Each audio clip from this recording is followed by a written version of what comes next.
السلام علیکم ورحمۃ اللہ وبرکاتہ۔ الحمد للہ الذی کفا والصلاة والسلام علی النبی المصطفى صلی اللہ علیہ وسلم واشہد ان لا الہ الا اللہ وحدہ لا شریک لہ واشہد ان محمدا عبدہ ورسولہ اما بعد۔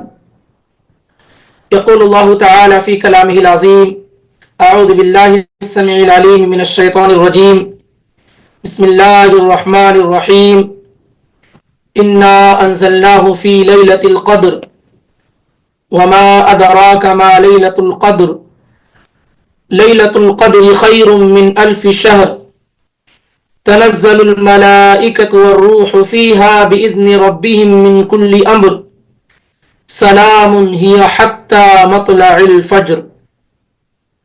سبحانك لا علم لنا الا ما علمتنا انك انت العليم الحكيم۔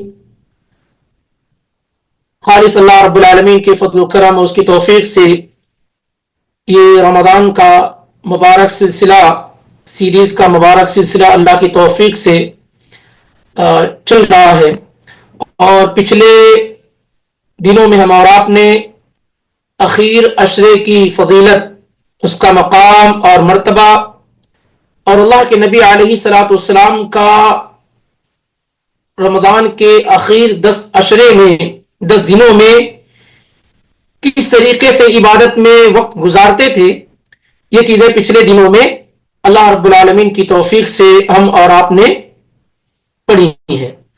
آج باذن اللہ ان 10 راتوں میں ایک اہم رات جس کو لیلۃ القدر کہا جاتا ہے، جو بڑی عظمت والی، مقام والی، مرتبے والی رات ہے، اس رات کے بارے میں، اس کی فضیلت اور مقام کے بارے میں ہم اور آپ انشاءاللہ چند چیزیں پڑھنے کی کوشش کریں گے۔ اللہ رب العالمین نے باقاعدہ ایک سورہ قرآن مجید میں سورۃ القدر کے نام سے نازل فرمائی ہے۔ باقاعدہ اللہ رب العالمین نے ایک سورہ القدر کے نام سے نازل فرمائی ہے، جس میں اللہ تعالیٰ نے سورہ لیلۃ القدر کی باب فضیلتوں کا اور اس رات میں ہونے والے بعض اعمال کا رب العالمین نے ذکر فرمایا ہے۔ آئیے ہم اور آپ اس سورہ کی روشنی میں چند چیزیں خلاصے کے طور پر جاننے کی کوشش کرتے ہیں۔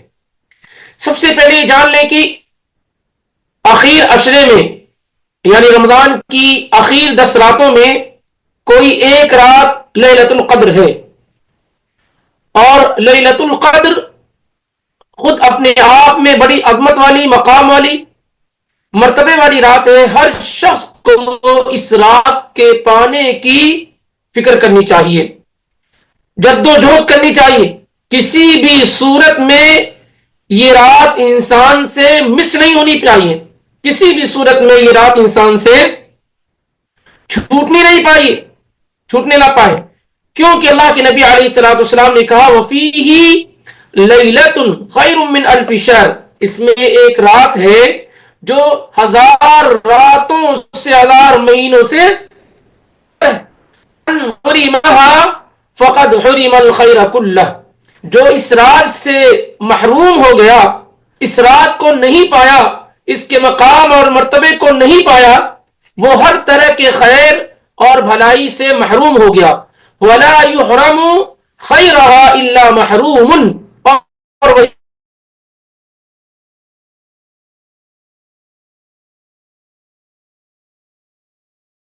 خیر سے محروم ہوتا ہے جو واقع ہے۔ یعنی اس رات کو نہ پانا، اس رات میں عبادت نہ کرنا، اس رات کو تلاشنے کی فکر نہ کرنا، اسے ڈھونڈنے کی فکر نہ کرنا، اصل میں یہ کوئی چھوٹی بات نہیں۔ اگر آدمی کو یہ رات نہیں مل پاتی ہے تو اس کا مطلب یہ ہے کہ یہ روئے زمین کا جو ہے ایسا شخص ہے جو ہے محروم ہے ہر طرح کی خیر سے، بھلائی سے، جس کو کہا جائے اس میں کوئی خیر نہیں، کوئی بھلائی نہیں۔ جس نے لیلۃ القدر کو تلاش نہیں کیا، اس کو ڈھونڈنے کی فکر نہیں کی، اس میں عبادت کرنے کی فکر نہیں کی، اس کا مطلب یہ ہے کہ یہ روئے زمین کا محروم آدمی، بدبخت آدمی، بدنصیب آدمی، جسے نیکیوں کی ضرورت نہیں، جسے اللہ کی جنت کی ضرورت نہیں۔ اسی لیے نبی علیہ الصلوۃ والسلام نے کیا کہا ولا يحرم خيرها الا محروم، اصل میں اس کی بھلائی سے وہی لوگ محروم ہوتے ہیں جو طبیعتاً اور فطرتاً محروم ہوتے ہیں، جن میں خیر کی کوئی تڑپ نہیں ہوتی ہے۔ یہ روایت سنن ابن ماجہ میں 1644 کے اندر حسن درجے کے ساتھ موجود ہے۔ یہ رات اور یعنی یہ لیلۃ القدر یا اخیر عشرے کی سب سے بڑی چیز کیا ہے کہ اللہ تعالیٰ نے اس میں لیلۃ القدر نازل کی ہے۔ سب سے بڑی فضیلت کیا ہے کہ اس میں لیلۃ القدر ہے۔ اب لیلۃ القدر اگر آپ دیکھیں گے تو کئی اعتبار سے فضیلت والی، مقام والی اور مرتبے والی رات ہے۔ اللہ تعالیٰ نے کہا انا انزلناہ فی لیلۃ القدر، ہم نے اس قرآن کو لیلۃ القدر میں نازل کیا ہے۔ ہم نے اس قرآن کو لیلۃ القدر میں نازل کیا ہے، اور یہی لیلۃ القدر لیلہ مبارکہ ہے، جیسا کہ عبداللہ بن عباس، امام قتادہ، سعید بن جبیر، اکرمہ، مجاہد وغیرہ سے مروی ہے۔ یعنی قرآن کا نزول لیلۃ القدر میں ہوا، اور اسی طریقے سے اللہ تعالیٰ نے کہا کہ انا انزلناہ فی لیلۃ القدر، قدر کا کئی معنی بیان کیا گیا۔ ایک معنی تو یہ بیان کیا گیا ہے کہ القدر التعظیم، ای انہا لیلۃ ذات قدر، یہ وہ رات ہے جو بڑی عظمت والی، مقام والی ہے، مرتبے والی۔ اور ایک معنی یہ ہے کہ التضعیف، یعنی اس رات میں، جس کے معنی تنگی کے ہوتے ہیں، وَأَمَّا إِذَا مَبْتَلَاهُ فَقُدِرَ عَلَيْهِ رِزْقُهُ، ایک معنی یہ بھی ہے جیسا کہ سورہ الفجر کے اندر ہے کہ اللہ تعالیٰ جسے آزمائش میں ڈالتا ہے اس پر روزی کو تنگ کر دیتا ہے۔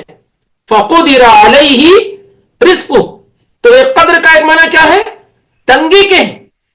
امام خلیل بن احمد کہتے ہیں کہ لیلۃ القدر کو لیلۃ القدر اس لیے کہا جاتا ہے لأن الارض تضيق بالملائکة لکثرتهم فيها تلك الليلة، کہ اس رات اللہ کے اتنے فرشتے زمین پر اترتے ہیں کہ زمین اپنی وسعتوں کے باوجود تنگ ہو جاتی ہے، کم پڑ جاتی ہے۔ اور ایک معنی یہ بیان کیا گیا القدر کا کہ القدر بمعنی القدر، یعنی وذلك انه يقدر فيها احکام السنہ، کہ جس کے معنی کیا ہے؟ تقدیر کے، کہ اس رات میں سال کے احکام کے فیصلے کیے جاتے ہیں، یعنی اس سال میں کیا کیا ہونا ہے یہ سارے کے سارے کیا ہے؟ فیصلے کیے جاتے ہیں۔ اس لیے آپ دیکھیں گے کہ ایک تو اللہ کے نبی صلی اللہ علیہ وآلہ وسلم نے یہ بات بیان فرمائی ہے کہ جو آدمی پورے رمضان، من قام رمضان ایمانا واحتسابا غفر له ما تقدم من ذنبه، کہ جس نے رمضان میں ایمان اور ثواب کی نیت سے قیام اللیل کیا، تراویح کی نماز پڑھی، اس کے پچھلے سارے چھوٹے چھوٹے گناہ معاف کر دیے گئے۔ اب رمضان میں لیلۃ القدر بھی داخل ہے، رمضان میں، کیونکہ لیلۃ القدر رمضان میں ہی ہوتی ہے۔ تو اللہ کے نبی علیہ الصلوۃ والسلام نے کہا جس نے رمضان میں قیام کیا اس کے پچھلے سارے چھوٹے چھوٹے گناہ معاف ہو گئے۔ لیکن چونکہ لیلۃ القدر بڑی اہم رات ہے، اس لیے اللہ کے نبی علیہ الصلوۃ والسلام نے پھر الگ سے بیان کیا کہ من قام لیلۃ القدر ایمانا واحتسابا غفر له ما تقدم من ذنبه، کہ جس نے لیلۃ القدر میں قیام کیا، رات میں نماز پڑھی، ایمان اور ثواب کی نیت سے، اس کے پچھلے سارے گناہ کیا ہے؟ معاف ہو جاتے ہیں۔ اس کے پچھلے سارے گناہ کیا ہے؟ معاف ہو گئے، کیونکہ یہ بڑی اہم، رمضان تو پورا اہم ہے، رمضان کی ہر رات بڑی قیمتی ہے، لیکن جس کو لیلۃ القدر کہتے ہیں وہ رات انتہائی قیمتی ہے۔ اور اس طرح کی چیزیں شریعت میں موجود ہیں، جیسے قیامت کے دن جو اہم سوالات ہم سے کیے جانے ہیں، ان میں سے ایک سوال ہوگا عن عمری فیما افنا، ہماری پوری ایج کے بارے میں، پوری زندگی کے بارے میں، پوری لائف کے بارے میں، کہ اللہ تعالیٰ پوچھے گا عمر کے بارے میں کہ تم نے اسے کہاں گزارا۔ اب عمر میں، زندگی میں ہمارے سب سے قیمتی ٹائم ہماری جوانی کا ہے، تو الگ سے پھر سوال ہو رہا ہے، حالانکہ پوری عمر میں جوانی بھی ہے، لیکن الگ سے سوال ہو رہا ہے شبابہ فیما ابلا، کہ انسان نے اپنی جوانی کو کہاں گزارا، اس کا الگ سے سوال کیا جا رہا ہے، حالانکہ عمر کے اندر جوانی بھی کیا ہے، شامل اور داخل ہے، لیکن اہمیت کے پیش نظر، کیونکہ انسان کی جوانی کی جو عبادت ہے، طاقت و قوت کے ایام میں جو عبادت ہے، وہ جوان شخص جو اللہ کے سامنے رونے والا، گڑگڑانے والا ہو، اس کی عبادت کرنے والا ہو، اس کی وہ جوانی اس بوڑھے آدمی کی عبادت سے کتنی بہتر ہوتی ہے جو بڑھاپے میں صرف عبادت کرتا ہے اور جوانی اس کی عبادتوں سے خالی ہوتی ہے۔ تو اصل یہ ہے کہ آدمی اپنے قوت کے ایام میں، طاقت کے ایام میں زیادہ اللہ رب العالمین کی طرف رجوع کرنے والا ہو۔ جب بوڑھا ہو گیا، کمزور ہو گیا، آدھا و جوارے جواب دے گئے، اب برائیاں نہیں کر سکتا ہے، وہ اس کی طرف، پھر اس کے بعد اللہ کی طرف اگر جھک بھی جاتا ہے تو ظاہر ہے اس میں وہ دم خم نہیں ہوگا جو ایک جوان آدمی کے اندر ہوتا ہے جس نے اپنی جوانی کو اللہ رب العالمین کی عبادت میں گزارا ہوتا ہے۔ تو یہاں پر بھی کیا ہے، اصل میں پورے رمضان میں قیام اللیل کی بڑی فضیلت ہے، لیکن خاص طور سے لیلۃ القدر میں قیام کی انتہائی فضیلت ہے، اور محرومی ہوگی اگر کوئی آدمی اس کا اہتمام کیا ہے، نہ کر پائے۔ اب آئیے بعض فضائل لیلۃ القدر کے متعلق سے ذکر کیے جاتے ہیں ایک ایک کر کے۔ امام مالک رحمہ اللہ جو امام دار الہجرہ ہے، مدینے کی امام ہے، ان کی عظیم کتاب ہے موطا امام مالک، اس کے اندر ہے، اور اسی طریقے سے محمد بن نصر المروزی نے قیام اللیل کے اندر بھی ذکر کیا ہے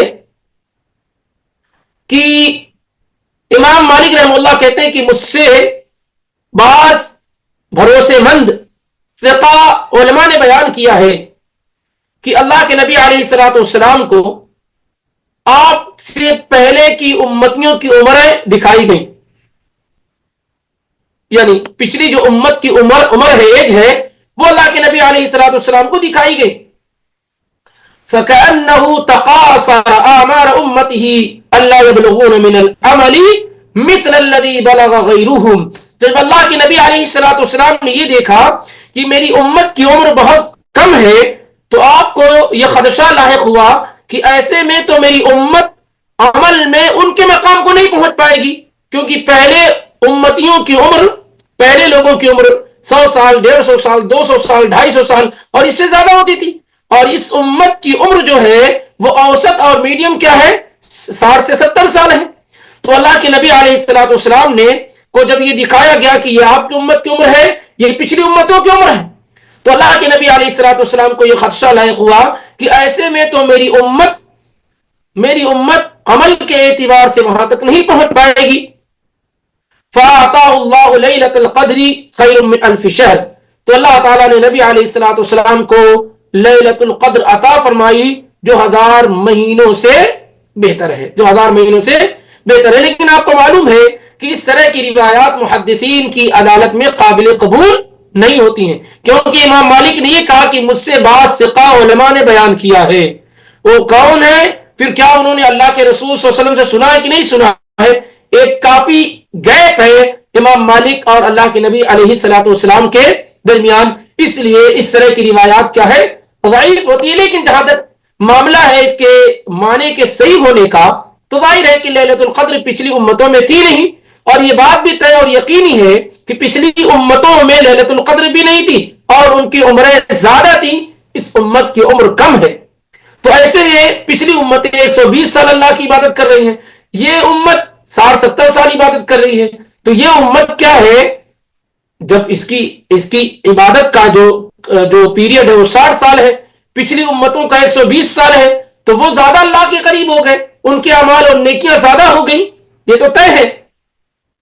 تو اللہ رب العالمین نے اس امت پر ظاہر مہربانی کی اور اس امت کو لیلۃ القدر عطا کیا کہ ایک رات عبادت آدمی کرتا ہے تو 1000 مہینوں کی راتوں سے کیا ہے، بہتر ہو جاتا ہے۔ تو یہاں تک یہ معاملہ کیا بالکل اپنے آپ میں واضح اور صحیح ہے، اور یہ بھی صحیح ہے کہ جتنی امتیں گزر چکی ہیں ان امتوں میں سب سے کم عمر پانے والی امت محمد صلی اللہ علیہ وآلہ وسلم ہے، کیونکہ ہمارے اور آپ کے پیغمبر محمد رسول اللہ صلی اللہ علیہ وآلہ وسلم کی عمر بھی زیادہ نہیں تھی، آپ کی وفات 63 سال عربی کیلنڈر کے حساب سے ہوئی ہے، اس لیے آپ کی امت کی اوسطاً جو عمر ہے وہ 60 اور 70 کے درمیان ہوں گی۔ اعمار امتی ما بین 60 الی 70، میری امت کی عمر 60 اور 70 کے درمیان ہوں گی، وَأَقَلُّهُمْ مَنْ يَجُوزُ ذَلِكَ، اور کہیں کمی لوگ ہوں گے جو 70 کے ابب جائیں گے۔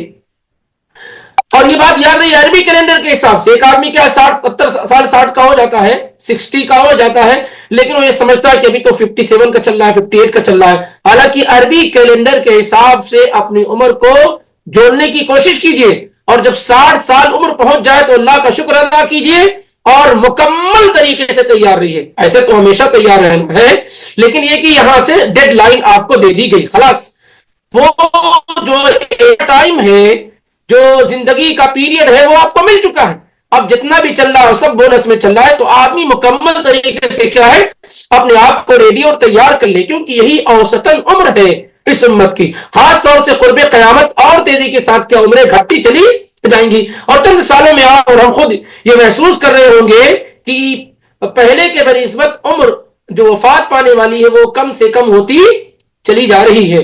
اس لیے اگر کوئی آدمی 60 سال کی عمر کو عربی کیلنڈر کے حساب سے پہنچ گیا ہے تو یہ اللہ رب العالمین کا بہت بڑا اس پر فضل ہوا ہے، اب اسے چاہیے کہ مکمل طریقے سے وہ اپنے آپ کو تیار کر لے، توبہ وغیرہ مکمل کرتا رہے، اپنے معاملات کو، حساب کتاب کو، ساری چیزیں درست کر لے، توبہ وغیرہ کر لے، لوگوں سے اگر لین دین کا معاملہ اس کو صحیح بالکل ریڈی اور تیار بیٹھا رہے کہ جب بھی اللہ کا فرشتہ آئے گا تو میں بالکل ایسی حالت میں ہوں کہ اللہ تعالیٰ مجھ سے کیا ہے راضی اور خوش ہو۔ اللہ یہ بہت ضروری چیز ہے، بہت ضروری چیز ہے، لوگ اس کا اہتمام نہیں کر پاتے ہیں، اور ایک ایج ہو جانے کے بعد بھی ویسے ہی دنیا میں مشغول اور منہمک ہوتے ہیں۔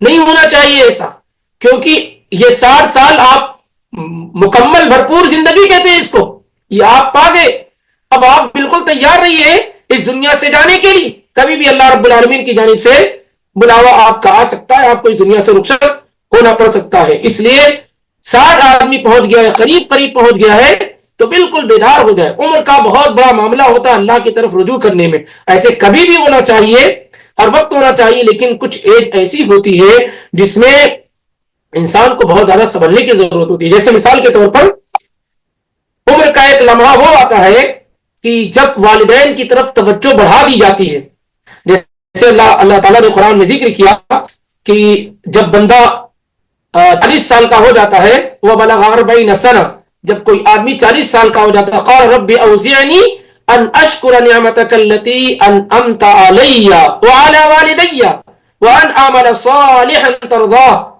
کہ جب بندہ 40 سال کا ہو جاتا ہے تو اللہ تعالیٰ سے دعا کرتا ہے اے میرے رب مجھ کو توفیق دے، ان اعمل صالحا، کہ میں وبلغ 40 سنہ قال رب اوزعنی ان اشکر نعمتک التي انعمت علی، 40 سال کا ہو جاتا ہے تو نعمتیں اللہ کی بھرپور ہو جاتی ہیں۔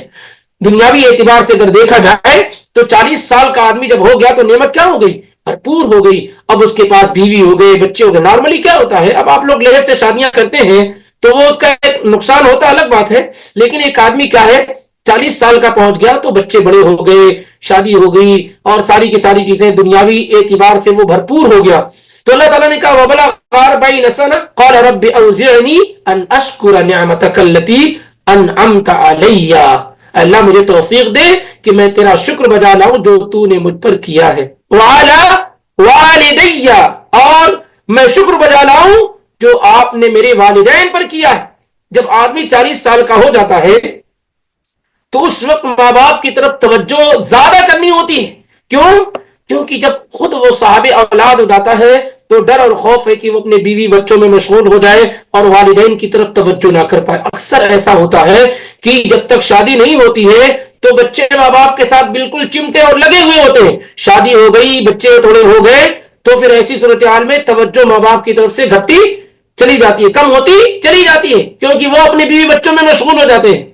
سبحان اللہ، اللہ تعالیٰ نے دیکھی کتنی باریک بات بیان فرمائی کہ یہی جب آدمی 40 سال کا ہو گیا تو اور زیادہ اس کو کیا ہے والدین کی طرف توجہ کرنے کی ضرورت ہے، کیونکہ ایسے اسٹیج میں پہنچ گیا ہے کہ اس سے غفلت ہو سکتی ہے، اس کے والدین کے سلسلے میں اس سے کوتاہی ہو سکتی ہے، لاپرواہی ہو سکتی ہے، کیونکہ اب تک تو تنہا تھا، اب بیوی ہے، بچے ہیں وغیرہ وغیرہ، کہیں ایسا نہ ہو کہ ان کے ساتھ مشغول ہوتے ہوئے والدین کے مقام و مرتبے کو، ان کے ساتھ اس نے سلوک کرنے کو، ان کی قدر کرنے کو، ان کا خیال رکھنے کو فراموش کر دے۔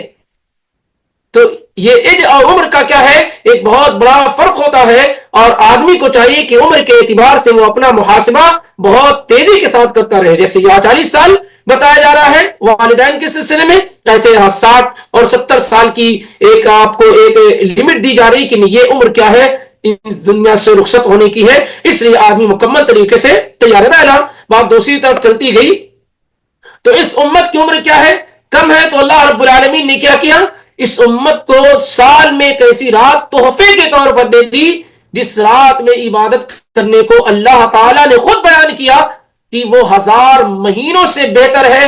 اور یہ بات میں بار بار کہتا ہوں کہ جو لوگ 83 سال 4 مہینے 83 ایئرز 4 منتھ اس طریقے سے ڈیجٹ بیان کرتے ہیں، یہ بہت بہتر نہیں ہے. یہ 1000 مہینے کو آپ نے کیلکولیٹ کیا ہے کہ 1000 مہینے 83 ایئر 4 منتھ بنتے ہیں، 83 سال 4 مہینے بنتے ہیں، ٹھیک ہے. لیکن اللہ نے یہ نہیں کہا کہ اس کے برابر ہے، کہا خیر من الف شہر، 1000 مہینوں سے بہتر ہے. اب یہ کتنی بہتر ہے اس کا علم اللہ کو ہے. اس لیے صرف یہ کہنا کہ 83 سال 4 مہینے کی عبادت کا ثواب ملتا ہے، یہ اصل میں قرآن کے ساتھ دھاندلی ہے اور اس کا غلط معنی و مفہوم بیان کرنا ہے، اور اللہ تعالیٰ کی اس رحمتوں کی وسعت کو، اسپیس کو یہ کیا ہے، کم کرنا ہے. کیونکہ اللہ تعالیٰ نے یہ نہیں کہا کہ 1000 مہینوں کے برابر ہے، فرق ہوتا ہے دونوں میں، بلکہ اللہ تعالیٰ نے یہ بیان کیا کہ 1000 مہینوں سے بہتر ہے. اور یہ کتنی بہتر ہے اس کا اندازہ ہم اور آپ نہیں لگا سکتے، کیونکہ اصل میں معاملہ یہ ہوتا ہے کہ اس طرح کی چیزوں میں کہ آدمی اس کی تہ تک نہیں پہنچ سکتا. جب قرآن آپ پڑھتے ہیں اور اس طرح کے الفاظ مل جائیں کہ الحاقہ ما الحاقہ ما ادراک ما الحاقہ القارعہ ما القارعہ ما ادراک ما القارعہ انا انزلناہ فی لیلۃ القدر ما ادراک ما لیلۃ القدر. تو آپ کو کیا معلوم کہ لیلۃ القدر کیا ہے، آپ کو کیا معلوم کہ حقہ کیا ہے، آپ کو کیا معلوم کہ قاریہ کیا ہے. تو اس کا مطلب یہ ہے کہ اس کی ڈیپ اور اس کی گہرائی تک انسان نہیں پہنچ سکتا ہے. اور یہی بات اللہ تعالیٰ نے لیلۃ القدر کے بارے میں بیان کی ہے کہ لیلۃ القدر کی وسعت کا، اس کی خیر اور بھلائی کا اندازہ کوئی انسان نہیں لگا سکتا ہے. ایک ڈیمو ہے جو اللہ تعالیٰ نے دیا ہے کہ لیلۃ القدر خیر من الف شہر، لیلۃ القدر بہتر ہے. اللہ رب العالمین نے کیا ہے، ڈیمو دیا ہے.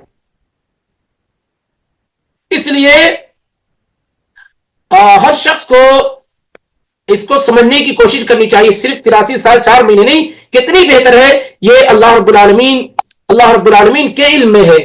لیکن ایک اندازہ یہ کہ کتنی بہتر ہے یہ رہے کہ کم سے کم کیا ہے 83 سال 4 مہینے، باقی کتنی بہتر ہے اللہ رب العالمین کے علم میں ہے. اب آگے بڑھتے ہیں. اللہ اس رات کی بعض خصائص، بعض خصوصیات آپ کے سامنے ذکر کرنے کی کوشش کی جاتی ہے. سب سے پہلی چیز یہ ہے اس رات کی اہم خصوصیات میں، اہم فضیلت میں، کہ اللہ تعالیٰ نے قرآن کو اسی رات میں نازل کیا، لیلۃ القدر میں نازل کیا ہے. اللہ تعالیٰ نے کہا ہے، یہ ایک دم طے شدہ بات ہے، یہ طے شدہ بات ہے کہ قرآن کا نزول لیلۃ القدر میں ہوا ہے. ٹھیک ہے، اس سلسلے میں یہ بتا پانا بہت مشکل ہو سکتا ہے کہ کس رات کو ہوا ہے. واصلہ ابن اسقا کی روایت جس کو شیخ البانی رحمہ اللہ نے حسن قرار دیا ہے، اس میں یہ ہے کہ 24 رمضان کے گزرنے کے بعد ہوا، یعنی 25ویں رات میں ہوا. لیلۃ القدر 25 کو بھی ہوتی ہے، ٹھیک ہے. اور اللہ تعالیٰ نے صاف لفظ میں کہا کہ انا انزلناہ فی لیلۃ القدر، ہم نے اس قرآن کو لیلۃ القدر میں نازل کیا ہے. تو یہ بات طے ہے کہ قرآن کا نزول کیا ہے، لیلۃ القدر میں ہوا ہے. اور عبداللہ بن عباس رضی اللہ تعالیٰ عنہ فرماتے ہیں کہ پورا قرآن لوح محفوظ سے بیت العزہ جو سمائے دنیا، جو آسمان ہم سے قریب ہے، اللہ رب العالمین کی جانب سے پورا کا پورا قرآن لیلۃ القدر میں نازل ہوا لوح محفوظ سے، اور یہاں بیت العزہ سمائے دنیا پر آ گیا. ثم نزل مفصلا، پھر وہاں سے تھوڑا تھوڑا جیسے ضرورت رہی نازل ہوتا رہا، یہاں تک کہ 23 سالوں میں رسول اللہ صلی اللہ علیہ وآلہ وسلم پر جا کر کے یہ قرآن کیا ہے، مکمل ہوا. تو بڑی خصوصیت اور فضیلت کیا اس رات کی کہ یہ رات، اس رات میں اللہ تعالیٰ نے قرآن کا نزول کیا ہے، قرآن نازل فرمایا ہے. اسی طریقے سے دوسری بڑی بات جو ابھی بھی کی جا چکی ہے کہ اللہ تعالیٰ نے کہا کہ یہ رات 1000 مہینوں سے بہتر ہے. تیسری بات جو اللہ تعالیٰ نے اس رات کے متعلق بیان فرمائی ہے وہ یہ بیان فرمائے کہ انا انزلناہ فی لیلۃ مبارکہ، ہم نے اس قرآن کو مبارک رات میں نازل کیا ہے. سورہ دخان کی آیت نمبر 3 کے اندر. یعنی اللہ تعالیٰ نے اس رات کو مبارک رات نازل بتایا ہے کہ یہ برکت والی رات ہے، یہ برکت والی رات ہے. چوتھی خصوصیت اس رات کی یہ ہے کہ اس رات میں فرشتے نازل ہوتے ہیں. کون اترتے ہیں؟ فرشتے آسمان سے اترتے ہیں. تنزل الملائکۃ والروح. اور کون اترتے ہیں؟ جبریل علیہ السلام. روح سے مراد کون ہے؟ جبریل علیہ السلام. تمام مفسرین کا اتفاق ہے اس رات میں برکتوں کے ساتھ اللہ کے فرشتے نازل ہوتے ہیں، رحمتوں کے ساتھ اللہ کے فرشتے نازل ہوتے ہیں. جیسے جہاں پر قرآن کی تلاوت کی جا رہی ہے، جہاں ذکر ہے، جہاں اللہ کا ذکر کیا جا رہا ہے، ان تمام جگہوں پر اللہ رب العالمین کے فرشتے نازل ہوتے ہیں. اور خاص طور سے جبریل علیہ السلام کا نزول یہ بڑا ہی زیادہ اہم ہے، کیونکہ ہم اور آپ یہ جانتے ہیں کہ جبریل علیہ السلام کوئی معمولی فرشتے نہیں ہیں. یہ اللہ اور اللہ کے جو ہے بندوں، اللہ اور پیغمبروں کے درمیان میڈیٹر ہے، واسطہ.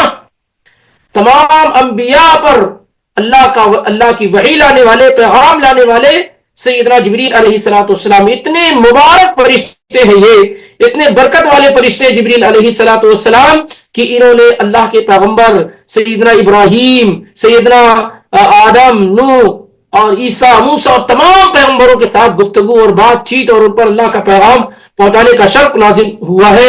اور قرآن کے بیان سے یہ بات معلوم ہوتی ہے کہ سال میں ایک ہی مرتبہ یہ جبریل علیہ السلام کا واضح طور پر دنیا میں نزول کا ذکر ملتا ہے. سبحان اللہ. جبریل علیہ السلام جب نازل ہوتے تھے تو قرآن لے کر کے آتے تھے، اللہ کی آیات لے کر آتے تھے، اللہ کا پیغام لے کر کے آتے تھے، اللہ کی احکامات لے کر کے آتے تھے. اور اب انبیاء کے جانے کے بعد جبریل علیہ السلام جو ذکر مل رہا ہے وہ کب مل رہا ہے؟ کہ یہ لیلۃ القدر کی رات میں زمین پر اترتے ہیں. اندازہ لگائیے کہ کتنی زیادہ فضیلت اور مقام اور مرتبے والی بات ہے. اسی طریقے سے پانچویں اس کی بڑی فضیلت یہ ہے کہ اللہ تعالیٰ نے بیان کیا اس رات کے بارے میں کہ یہ سلامتی والی رات ہے. سلام ہی حتی مطلع الفجر. یہ رات کیا ہے؟ سلامتی والی ہے. ای سالمۃ لا یستطیع الشیطان ان یعمل فیہا سوءا او یعمل فیہا اذی. یعنی اس رات میں شیطان کے پاس یہ طاقت اور قوت نہیں رہتی ہے کہ وہ اس میں غلط کام کرے یا کرا سکے. جیسا کہ امام مجاہد رحمہ اللہ نے اس کا ہی معنی بیان فرمایا ہے. یعنی اس رات میں اللہ تعالیٰ اتنا خیر ڈال دیتا ہے کہ شیطان کا حملہ اس رات میں نہیں ہو پاتا ہے. اور اسی طریقے سے یہ رات عذاب اور عقاب سے عقاب سے ان تمام چیزوں سے کیا ہے؟ بالکل بچانے والی ہوتی ہے. چھٹی بڑی خصوصیت اس کی یہ ہے کہ اللہ تعالیٰ نے کہا فیہا یفرق کل امر حکیم. سورۃ دخان کے نمبر 4 کے اندر. یعنی اس رات میں اللہ رب العالمین پورے ایک سال کا معاملہ کیا ہے؟ لوح محفوظ سے ایک سال کیا ہونا ہے، کس کو روزی ملنی ہے، کس کو موت آنی ہے، کس کے ساتھ کیا ہونا ہے، ساری کی ساری چیزیں کیا ہے اللہ رب العالمین بیان کر دیتا ہے. جیسا کہ عبداللہ ابن عباس رضی اللہ تعالیٰ عنہ نے یہ معنی بیان کیا. یعنی پورے ایک سال کا کہ ایک سال میں کیا ہونا ہے، یہ ساری کی ساری چیزیں لیلۃ القدر میں بیان کر دی جاتی ہیں. فیہا یفرق کل امر حکیم. ہر فیصلہ کیا ہے؟ لیلۃ القدر کی رات میں. اور اسی طریقے سے بھی ذکر کیا گیا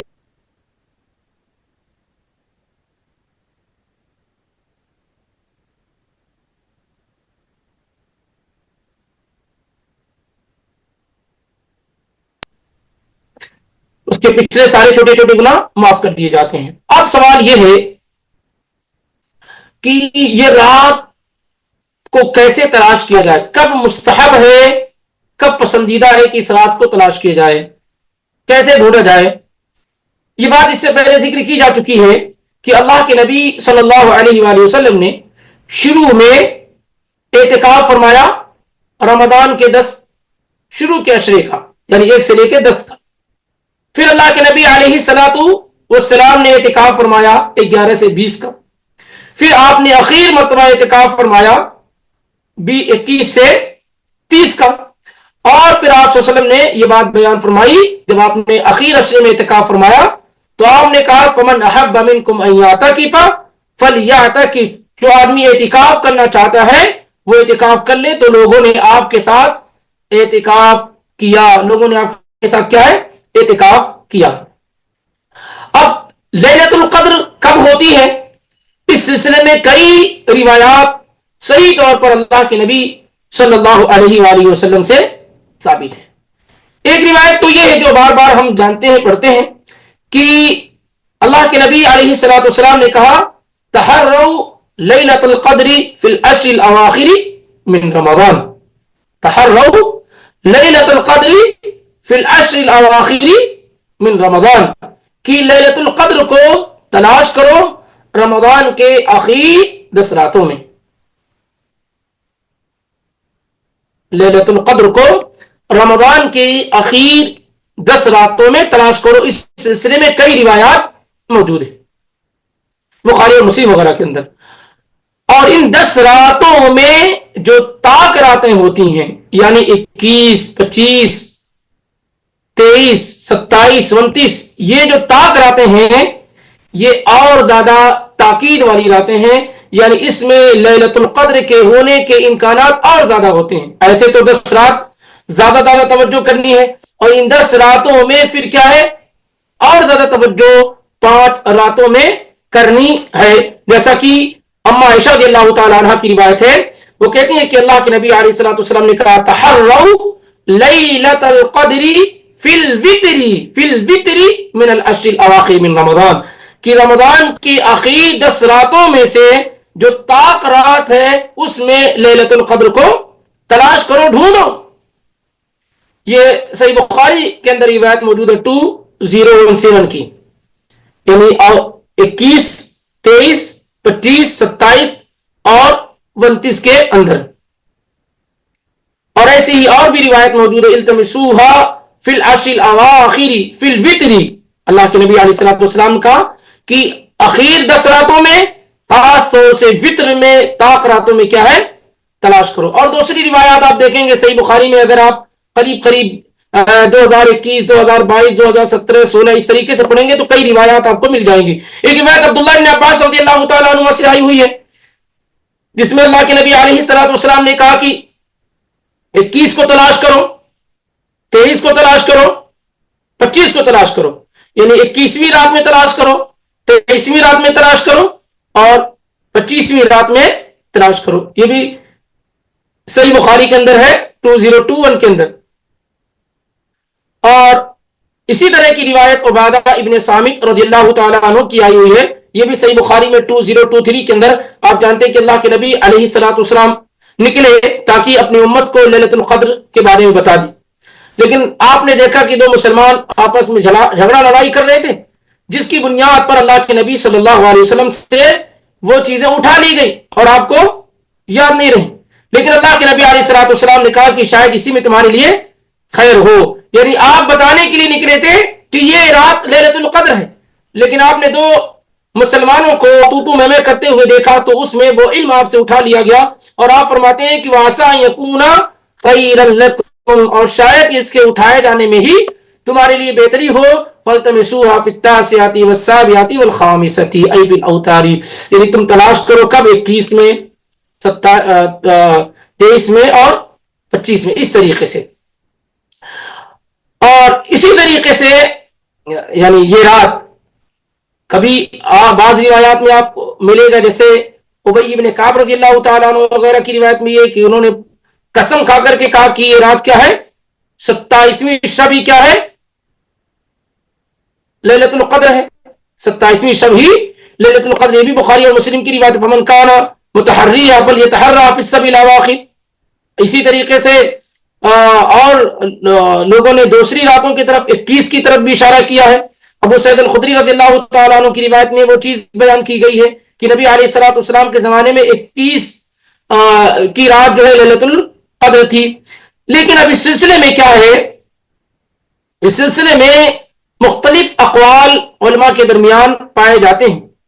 کیا درست اور صحیح بات ہے اس سلسلے میں؟ اس سلسلے میں واللہ اعلم بالصواب اکثر علماء کی اور محققین علماء کی رائے یہ ہے کہ انہا تنتقل ولیست فی لیلۃ معینۃ کل عام، کہ لیلۃ القدر بدلتی رہتی ہے، کسی ایک رات معین رات میں لیلۃ القدر ڈیپینڈ اور منحصر نہیں ہے، بدلتی رہتی. یعنی ہو سکتا ہے کسی سال 21 کو ہو جائے، کسی سال 23 کو ہو جائے، کسی سال 25 کو ہو جائے، کسی سال 27 کو ہو جائے، کسی سال 29 کو ہو جائے. تو زیادہ درست اور صحیح بات یہ ہے کہ کسی، جیسے بہت سارے لوگ سمجھتے ہیں کہ نہیں 27ویں شب ہی لیلۃ القدر، بس اس لیے صرف وہ اسی دن عبادت کرتے ہیں، باقی دنوں میں عبادت نہیں کرتے ہیں. جبکہ اس سلسلے میں زیادہ درست اور صحیح بات یہ ہے کہ لیلۃ القدر منتقل ہوتی رہتی ہے، کسی سال کسی میں ہو سکتی ہے، کسی سال کسی میں ہو سکتی ہے. اور یہی تمام روایات کو اکٹھا اور جمع کرنے کے بعد جو نتیجہ نکلتا ہے وہ یہی نکلتا ہے، جیسا کہ امام نووی رحمہ اللہ نے المجموع وغیرہ کے اندر کیا ہے ذکر کیا، اور کہا کہ اس کی علت یہ ہے کہ اگر یہ متعین کر دیا جائے کہ یہی رات ہے 27ویں، جیسے بہت سارے لوگ کہتے ہیں کہ 27ویں شب ہی شب قدر ہے، تو اللہ کے نبی علیہ الصلوۃ والسلام نے یہ کیوں کہا تحروا لیلۃ القدر، لیلۃ القدر کو تلاش کرو. جب یہ بات معلوم ہے کہ یہی رات لیلۃ القدر ہے تو تلاش کرنے والی بات رہی نہیں. تلاش تو اس وقت کیا جاتا ہے جب کئی چیزیں موجود ہوں، تو اس میں کوئی چیز تلاش کی جاتی ہے. اسی لیے حدیث کے الفاظ جو کثرت کے ساتھ آئے ہوئے ہیں وہ یہ آئے ہوئے ہیں کہ لیلۃ القدر کو تلاش کرو، اور تلاش اس وقت کیا جاتا ہے جب ایک سے زیادہ چیزیں موجود ہوں. اگر یہ بات طے کر لی جائے کہ 21 لیلۃ القدر ہے، 23 لیلۃ القدر ہے، 27 لیلۃ القدر ہے، 25 لیلۃ القدر ہے، تو پھر تلاش کرنے والا جتنا بھی معاملہ ہے وہ سب کالعدم ہو جائے گا، اس کا کوئی معنی باقی نہیں رہے گا. اس لیے واللہ اعلم بالصواب، اس سے ظاہر بات یہ ہے کہ یہ رات کبھی بھی ہو سکتی ہے، 21 کو بھی ہو سکتی ہے، 25 کو بھی ہو سکتی ہے، 23 کو بھی ہو سکتی ہے، 27 کو بھی ہو سکتی ہے، 29 کو بھی ہو سکتی ہے. یہ رات منتقل ہوتی رہتی ہے. اس لیے امت کے ہر فرد کو چاہیے کہ وہ محنت کرے اور اس رات کو تلاشیں اور ڈھونڈیں، اور اسی طریقے سے کیا ہے ہمیں زیادہ سے زیادہ اجر و ثواب کا کمانے کا موقع مل جائے گا. یعنی اگر ہم 10 رات مستقل طور پر اس رات کو تلاش کرنے کی کوشش کرتے ہیں تو سبحان اللہ یہ 10 راتیں کیا ہے اللہ رب العالمین کے لیے ہو جائیں گی، زیادہ سے زیادہ اجر و ثواب مل جائے گا، اللہ تعالیٰ کی قربت مل جائے گی، اور 10 راتوں میں جو لذت ملے گی عبادت کرنے کی اس کا اثر یہ رہے گا کہ پورے سال جو ہے آپ اس کی مٹھاس کو محسوس کرتے رہیں گے. اس بری رات کیا ہے آپ اس کو محسوس کرتے رہیں گے. اس لیے میرے بھائیوں ساتھیوں، ہم اور آپ یہ پورے 10 دن خاص طور سے پورے 10 دن اہتمام کریں 10 راتوں میں، اور 10 راتوں میں زیادہ سے زیادہ اہتمام ہم طاق راتوں میں کرتے رہیں، یعنی 21 میں، 23 میں، 25 میں، 27 میں اور 29 میں.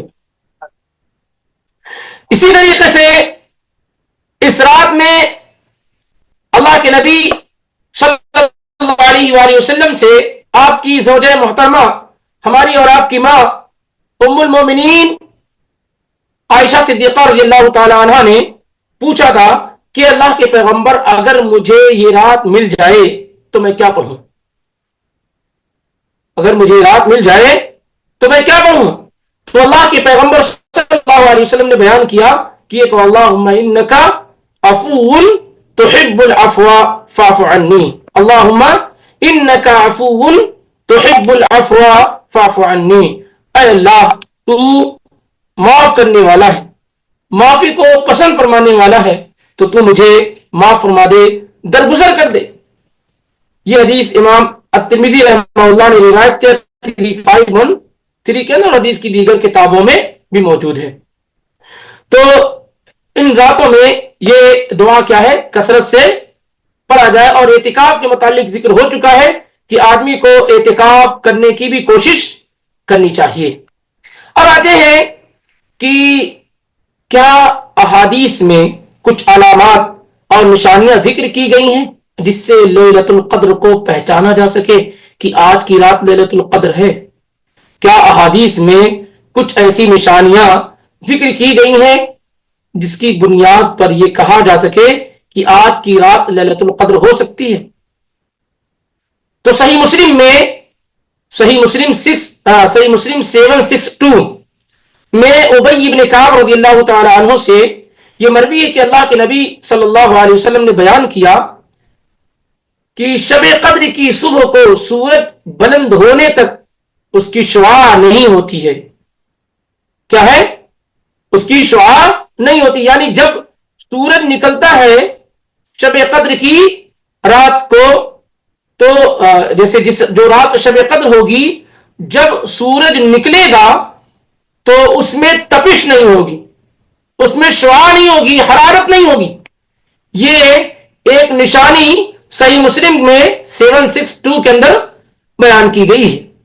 اور اسی طریقے سے صحیح ابن خزیمہ میں 2192 میں عبداللہ بن عباس رضی اللہ تعالیٰ عنہ سے ایک اور نشانی ذکر کی گئی. اللہ کے نبی علیہ الصلوۃ والسلام نے یہ بات بیان فرمائی کہ جو لیلۃ القدر کی رات ہوگی، جو لیلۃ القدر کی رات ہوگی، یہ رات جو ہے خوشگوار ہوگی. فی لیلۃ القدر لیلۃ طلقۃ، یہ رات کیا ہوگی؟ خوشگوار رات ہوگی. لا حارۃ ولا باردۃ، نہ تو گرم ہوگی اور نہ ہی سرد ہوگی، ٹھنڈی ہوگی. تصبح الشمس یومها حمراء ضعیفہ، اس رات میں، اس صبح میں جب سورج نکلے گا، سورج طلوع ہوگا، تو سورج سرخ اور کمزور ہوگا. یعنی سورج میں لالی ہوگی اور اس میں حرارت زیادہ نہیں ہوگی، تپش نہیں ہوگی، بہت زیادہ نہیں ہوگا. یہ بھی صحیح روایت میں کیا ہے؟ ذکر کیا گیا ہے. اور اسی طریقے سے بعض روایات میں اس کے علاوہ بھی چیزیں ذکر کی گئی ہیں، لیکن ظاہر ان روایات میں کیا ہے؟ کچھ نہ کچھ کلام موجود ہے. جیسے مثال کے طور پر اس رات ہلکی پھلکی ہوا چلتی ہے، بارش بھی ہوتی ہے. نیز اس رات شیطان کو شہاب ثابت نہیں مارے جاتے ہیں. ہر رات شیطان کو شہاب الثاقب مارا جاتا ہے، اس رات میں شیطان کو نہیں مارا جاتا ہے. یہ سب روایات مسند احمد وغیرہ میں موجود ہے، اور حافظ ابن حجر رحمہ اللہ نے بھی اسے ذکر کیا. اسی طریقے سے اس رات کے متعلق طبری کے حوالے سے حافظ ابن حجر رحمہ اللہ نے ذکر کیا کہ تمام درخت سجدہ ریز ہو جاتے ہیں، اور اسی طریقے سے رات میں نمکین پانی میٹھا ہو جاتا ہے. لیکن یہ روایات کیا ہے؟ ثابت نہیں ہے. چاہے وہ تمام درخت کے سجدہ ریز ہونے کی بات ہو یا نمکین پانی کے میٹھے ہو جانے کی بات ہو، یہ سب کیا ہے؟ صحیح طور پر اللہ کے نبی صلی اللہ علیہ وآلہ وسلم سے ثابت نہیں ہے. جو بات ثابت ہو رہی ہے وہ یہ ہو رہی ہے کہ جب صبح ہوگی تو سورج طلوع ہوگا، لیکن اس میں بہت زیادہ شعاع، تپش اور گرمی نہیں ہوگی. رات نہ ٹھنڈ ہوگی، نہ، یعنی جب صبح ہوگی خوشگوار رات ہوگی، نہ گرم رات ہوگی، نہ ٹھنڈی رات ہوگی. اور صبح جب ہوگی تو سورج جو ہے وہ سرخ ہوگا، لال ہوگا، اور یہ کہ اس میں کمزوری پائی جائے گی، اس کے اندر وہ تپش اور گرماہٹ نہیں ہوگی جو عام طور سے دوسرے دنوں میں ہوتی. بعض علامات کیا ہے؟ احادیث میں ذکر کی گئی ہے. یہ بعض علامات کیا ہے؟ احادیث میں ذکر کی. تو خلاصہ پورے درس کا اللہ رب العالمین کی توفیق سے یہ بن رہا ہے کہ لیلۃ القدر بڑی فضیلت والی، خصوصیت والی، مقام والی، مرتبے والی رات ہے. اس سے محرومی بہت بڑی محرومی ہے، اور اس رات کو پا جانا بہت خوش نصیبی والی بات ہے. گویا کہ دنیا اور دنیا کی تمام دولتوں سے کئی گنا زیادہ آپ کو دولت مل گئی. مختصر زندگی میں جو لوگ لیلۃ القدر کو پالیں گے، قیامت کے دن وہ سرخرو ہو جائیں گے. قیامت کے دن کے نیکیوں کا پلہ بہت بھاری ہو جائے گا. ایسے لوگوں کی عبادات، نیکیاں بہت زیادہ ہو جائیں گی، برائیاں فوراً ڈاؤن ہو جائیں گی. اگرچہ بہت زیادہ برائیاں ہوں تب بھی فائدہ کیا ہوگا کہ اگر آپ کو لیلۃ القدر مل گئی تو پھر آپ کی نیکیاں بہت تیزی سے کیا ہے؟ بڑھ جائیں گی. اس لیے ہر شخص کو چاہیے کہ یہ 10 راتیں، اور 10 راتوں میں 5 راتیں، ان راتوں میں اہتمام کرے، اور اس طریقے سے اپنے آپ کو بالکل تیار کر کے رکھے کہ رات کا کوئی بھی حصہ ضائع اور مس نہ ہونے پائے. اور پچھلے دنوں میں بات ذکر کی جا چکی ہے کہ ہمارے ہاں اسلامک کیلنڈر میں رات کا جو تصور ہے وہ مغرب سے لے کے فجر تک ہے. اس میں سے کوئی بھی حصہ ضائع مت کیجیے. آدمی ہلکا کھائے پیے تاکہ آسانی کے ساتھ کیا ہے؟ عبادت کر سکے. ایک اہم بات جو میرے ذہن سے اتر گئی کہ کیا کرنا چاہیے اس رات میں. اس رات کی عظیم عبادت کیا ہے؟ اس رات کی سب سے عظیم عبادت یہ ہے کہ آپ قیام کریں. کیا کریں؟ آپ قیام کریں، لمبا قیام کریں، تراویح کی نماز پڑھیں، لمبی نماز پڑھیں، قرآن کی تلاوت کریں، ذکر و اذکار کریں، دعا مانگے. یہ بنیادی عبادات ہیں لیلۃ القدر میں کرنے کی، کہ لمبا قیام کریں، کیونکہ آپ نے خاص لیلۃ القدر، لیلۃ القدر میں قیام کیا. تو سب سے زیادہ فوکس، توجہ لیلۃ القدر میں کیا ہونا چاہیے؟ قیام کی طرف ہونی چاہیے. سب سے زیادہ توجہ اور فوکس قیام کی طرف ہونی چاہیے. اسی طریقے سے دوسری بڑی عبادت کیا ہے؟ قرآن کی تلاوت کی طرف ہونی چاہیے. قرآن کی تلاوت کی طرف ہونی چاہیے. تیسری بڑی چیز کیا ہے؟ آدمی اللہ تعالیٰ کا ذکر مختلف انداز سے دعا وغیرہ کرنا ہے. ان چیزوں کی طرف کیا ہے؟ اس کی خاص توجہ ہونی چاہیے. اس کے علاوہ اور بھی عبادات ہیں جو آدمی کر سکتا ہے. بہت سارے لوگ کیا ہے ان چیزوں پر زیادہ توجہ کرتے ہیں جو بہت زیادہ اہم نہیں ہوتی، جیسے بہت سارے لوگ صدقات و خیرات یا اسی طریقے سے قبرستان کی زیارت، بجائے یہ کہ ان چیزوں پر توجہ کرنے کی وہ اس پر توجہ کی ہوتی نہیں. آپ سب سے عظیم عبادت کیا ہے؟ لیلۃ القدر میں قیام کرنا ہے، قرآن کی تلاوت کرنا ہے، ذکر و اذکار کرنا ہے، دعا کرنا ہے. ان چیزوں پر سب سے زیادہ آپ کی توجہ کیا ہے؟ ہونی چاہیے.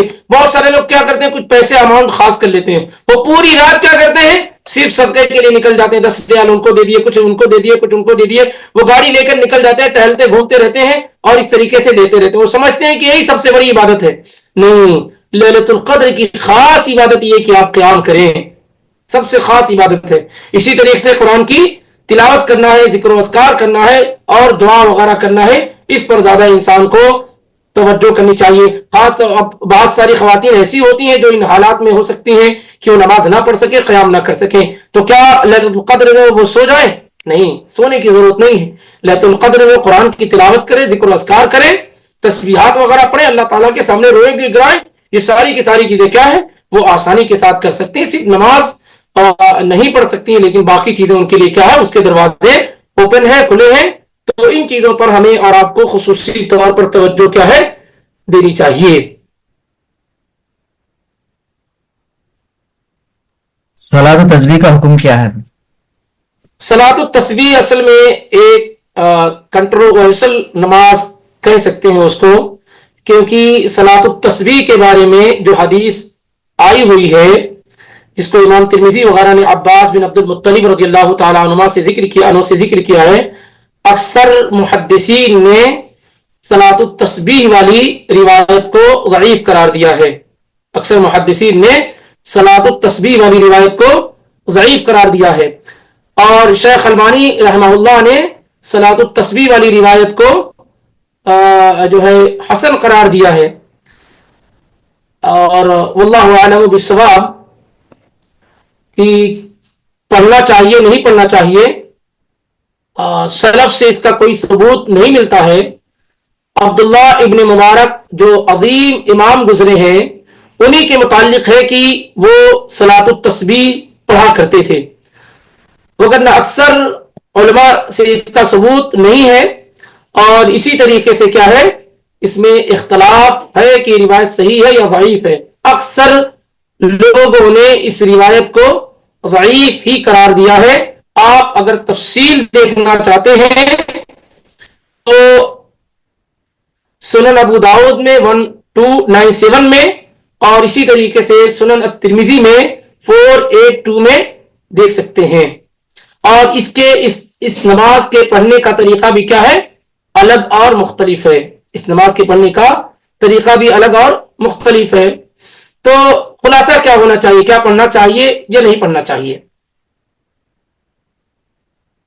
پڑھنا چاہیے یا نہیں پڑھنا چاہیے؟ اکثر علماء نے، جیسا کہ میں نے ذکر کیا کہ اس روایت کو قبول نہیں کیا، مانا نہیں ہے. جیسا کہ امام تیمیہ وغیرہ نے کہا کہ یہ روایت بالکل بے بنیاد ہے. لیکن بعض لوگوں نے، جس میں شیخ البانی وغیرہ ہیں اور موجودہ زمانے کے بعض علماء ہیں، وہ کہتے ہیں کہ نہیں، اس کی سند حسن درجے کی ہے. اس لیے اگر آدمی کبھی پڑھ لیتا ہے تو انشاءاللہ کوئی حرج نہیں ہے. یہ زندگی میں ایک آدھ مرتبہ کیا ہے پڑھ لے. اب تک یہی میرے اپنے علم میں ہے کہ شیخ البانی رحمہ اللہ نے جس کو حسن قرار دیا ہے، کہیں نہ کہیں یہ بات ان کی مضبوط ہے. تو کبھی آدمی ایک آدھ مرتبہ زندگی میں کیا ہے پڑھ لے، یہ ہے جو صلاۃ التسبیح ہے. باقی جیسے یہ کہا گیا بار آدمی پڑھتا رہے، اس سے پرہیز کیا جائے، اس سے بچا جائے. اور تفصیل جیسے کہ میں نے ذکر کیا، وہاں آ کر کے آپ دیکھ سکتے ہیں، جس میں آپ کو مل جائے گا کہ پڑھنے کا طریقہ کیا ہے، کیونکہ یہ پڑھنے کا طریقہ تھوڑا مختلف اور الگ ہے. اسی لیے امام ابن تیمیہ رحمہ اللہ نے کہا کہ یہ نماز ایسی ہے جو دیگر نمازوں سے بالکل کیا ہے مختلف اور الگ ہے. اس بنیاد سے بھی بہت سارے علماء نے اس کا انکار کیا ہے.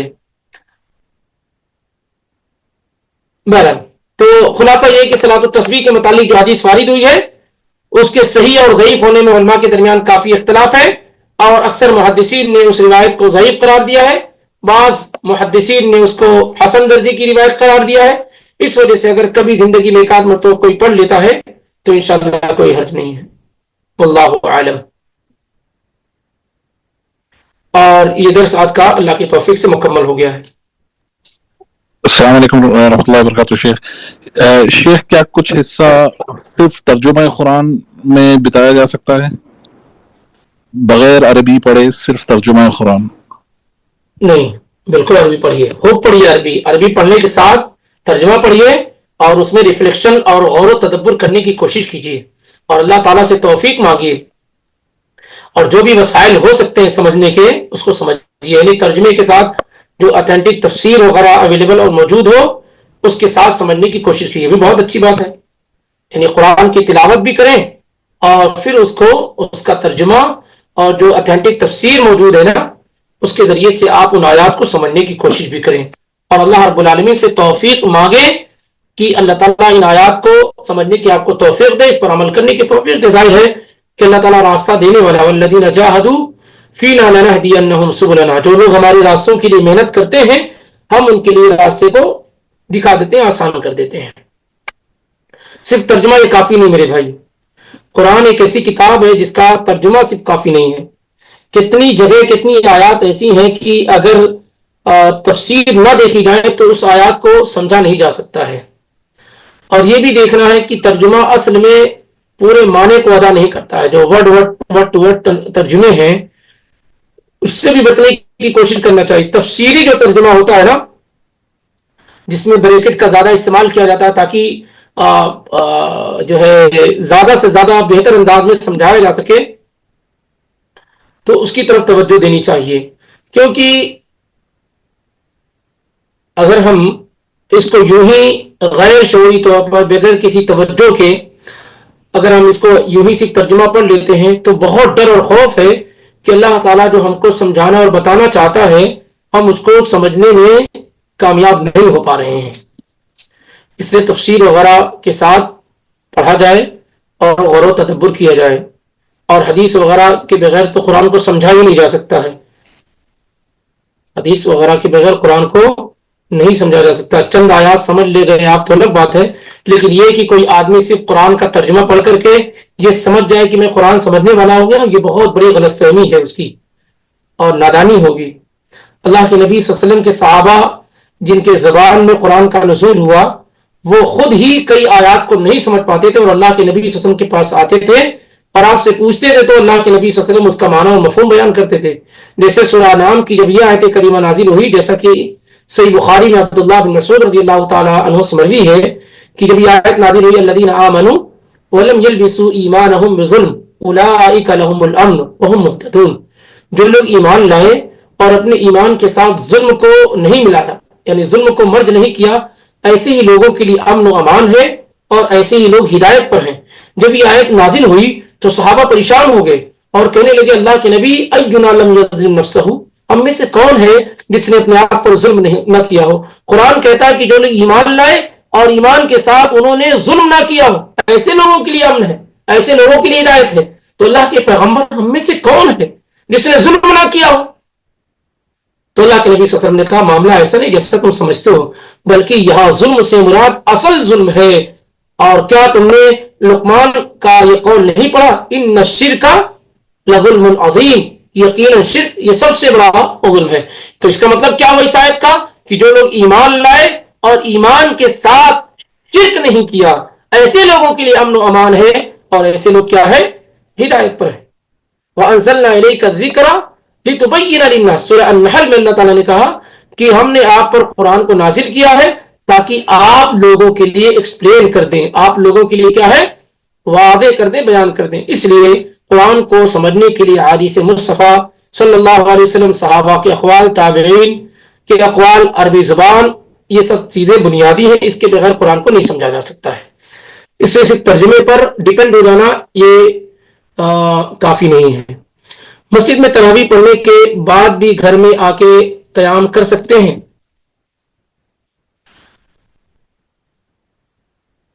یہ جو مسئلہ ہے اللہ کے نبی علیہ الصلوۃ والسلام نے یہ بات بیان فرمائی ہے کہ جس شخص نے ایمان کے ساتھ قیام اللیل کر لیا یہاں تک کہ امام لوٹ گئے تو اس کو پوری رات قیام کرنے کا ثواب لکھ دیا جاتا ہے. اس لیے امام کے ساتھ اگر آپ نے نماز پڑھ لی ہے, قیام اللیل اور تراویح کی نماز پڑھ لی ہے, تو پھر گھر پہ آ کر کے نماز نہ پڑھا جائے. یہی زیادہ افضل اور بہتر طریقہ ہے. اور قرآن وغیرہ کی تلاوت کی جائے, ذکر و اذکار کیا جائے. تاہم اگر کوئی آدمی پڑھنا چاہتا ہے تو پڑھ سکتا ہے یا نہیں پڑھ سکتا ہے, اس میں علماء کے درمیان اختلاف ہے. اور بعض علماء کہتے ہیں کہ اگر آدمی نے 11 رکعت پڑھ لیا ہے تو اب اس سے زیادہ وہ نہ پڑھے. لیکن اصل میں ہمارے پاس پریشانی کیا ہوتی ہے کہ تراویح کی نماز بہت جلدی پڑھ لی جاتی ہے, نصف گھنٹے میں, آدھے گھنٹے میں, پون گھنٹے میں نماز ختم کر لی جاتی ہے. ہونا یہ چاہیے کہ یہ نماز ذرا لمبی ہو, قیام ذرا لمبا ہو, رکوع لمبا ہو, سجدہ لمبا ہو. آپ نے جب نماز پڑھائی تھی تراویح کی تو آپ جانتے ہیں کہ ایک دن آپ نے 1/3 رات تک, دوسرے دن آپ نے آدھی رات تک, اور تیسرے دن تو آپ نے پڑھایا تو صحابہ ڈر گئے کہ کہیں ایسا نہ ہو کہ سحر کا وقت نکل جائے. تو ایسے میں لمبی نماز پڑھانے کی کوشش کرنی چاہیے, قیام وغیرہ لمبا ہونا چاہیے. اللہ کہ لوگ اگر طاقت نہ رکھتے تو ایک الگ بات ہے, لیکن اصل اس نماز کی یہی ہے کہ نماز لمبی ہونی چاہیے. نماز کیا ہے لمبی ہونی چاہیے, بڑے سکون اور اطمینان کے ساتھ ہونا چاہیے. جو روایت امیر المومنین عمر بن خطاب رضی اللہ تعالی عنہ نے جب تراویح کی نماز جماعت کے ساتھ کی تو صحابہ اور تابعین کہتے ہیں کننا نعتمد علی الاسی من طول القیام, قیام کے لمبے ہونے کی وجہ سے ہم لاٹھیوں کا ٹیک لگا دیا کرتے تھے, اتنا لمبا قیام ہوا کرتا تھا. تو یہی اس رات کی, اس نماز کی اصل ہے کہ اور نماز لمبی ہونی چاہیے. نبی صلی اللہ علیہ وسلم نے کہا افضل الصلاۃ طول القنوت, سب سے بہترین نماز وہ ہے جس میں قیام لمبا ہو, قرآن زیادہ سے زیادہ پڑھا جائے. تو اس پر توجہ ہونی چاہیے. اگر امام وغیرہ کو چاہیے کہ نماز لمبی پڑھائیں,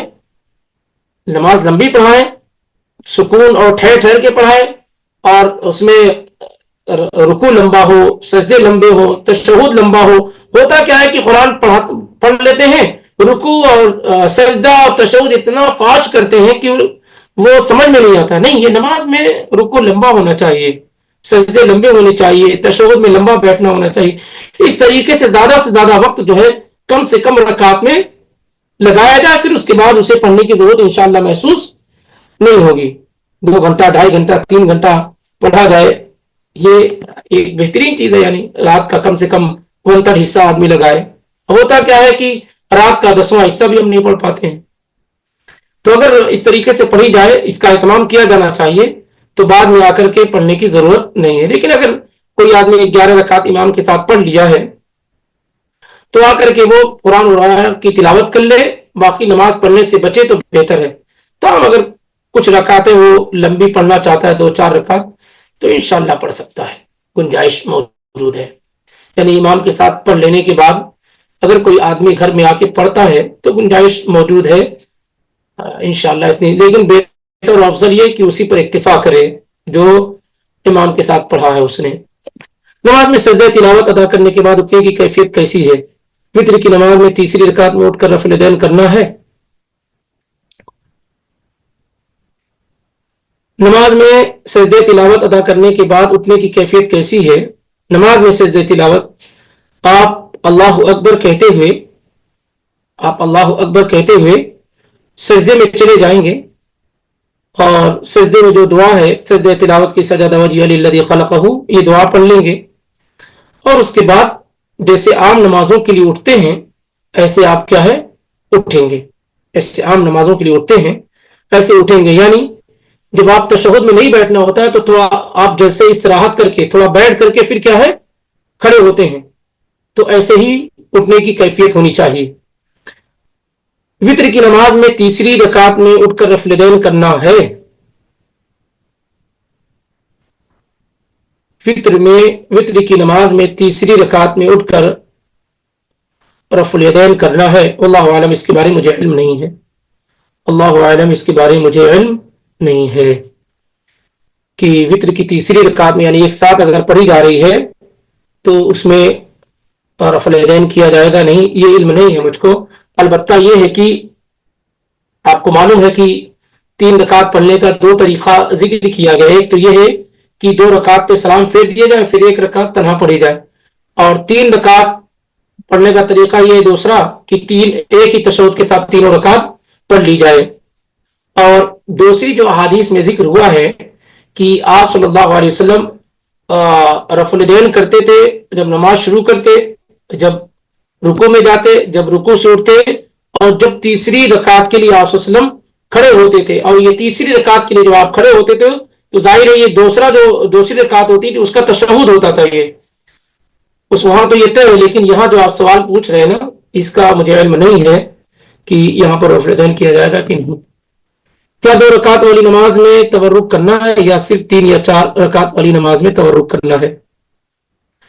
تورک کے بارے میں جو روایت مالک ابن الحویرث رضی اللہ تعالیٰ عنہ سے آئی ہوئی ہے صحیح بخاری وغیرہ کے اندر، اس میں یہ صراحت موجود ہے کہ تورک جو ہے یہ 4 رکعت والی یا 2 تشہد والی نماز میں ہونا چاہیے، تورک جو ہے 2 تشہد والی نماز میں ہونا چاہیے، یہ صراحت مالک ابن الحویرث رضی اللہ تعالی عنہ کی روایت میں آئی ہوئی ہے۔ ایک سیکنڈ میں 1 منٹ رکے، میں اس کا حدیث نمبر دے دیتا ہوں۔